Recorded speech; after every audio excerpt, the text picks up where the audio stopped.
வணக்கம். சுகுமார் சீனிவாசன் பேசுகின்றேன். ஞானம் என்ற ஒரு தகவல் நாம் வாழ்க்கையிலே பார்த்திருக்கின்றோம்.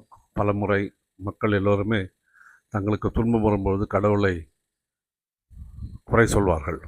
எனக்கு ஏன் இப்படி செய்தாய், நான் இவ்வளோ கஷ்டப்படுகின்றேனே, என்னை காப்பாற்ற மாட்டாயா என்றெல்லாம் குறை சொல்லி ஆதங்கப்படுவார்கள், திட்டுவார்கள். சமயத்தில் எனக்கு மட்டும் ஏன் இவ்வாறு நீ கொடுக்க, உனக்கு கண் இல்லையா என்றெல்லாம் திட்டுவார்கள்.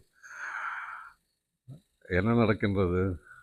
உண்மையிலே கடவுளுக்கும் இங்கே நமக்கு நடக்கக்கூடிய விஷயங்களுக்கும் எந்தவித சம்பந்தமும் கிடையாது என்பதுதான் ஞானிகள் கூறிய மிகப்பெரிய உண்மை.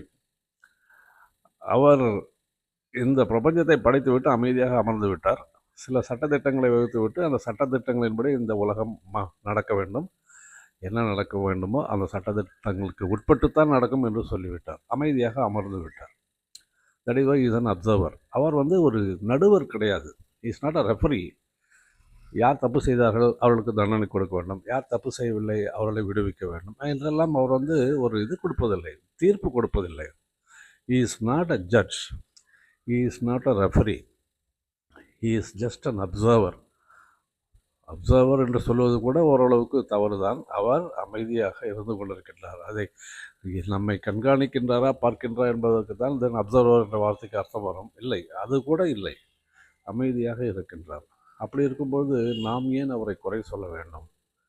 ஏன் எனக்கு இவ்வாறு துன்பத்தை கொடுத்தா இறைவா என்று பிரதிக்க வேண்டும்? சொல்லப்போனால் சிலுவையிலே அறையப்பட்ட இயேசு கூட கடைசி காலத்தில் ஏன் என்னை கைவிட்டு விட்டாய் பிதாவே என்றுதான் சொல்லியதாக சொல்லப்படுகின்றது. என்னை கைவிட்டு விட்டாயே என்றுதான் சொன்னாராம். பிறகு சுதாரித்து கொண்டார். சுதாரித்து கொண்டு தை வில் பி டன் என்று சொல்லிவிட்டார். தை வில் பி டன், அதாவது உனக்கு என்ன, நீ உன்னுடைய விருப்பம் என்னவோ அதுதான் நடக்கும் என்று சொல்லிவிட்டார்.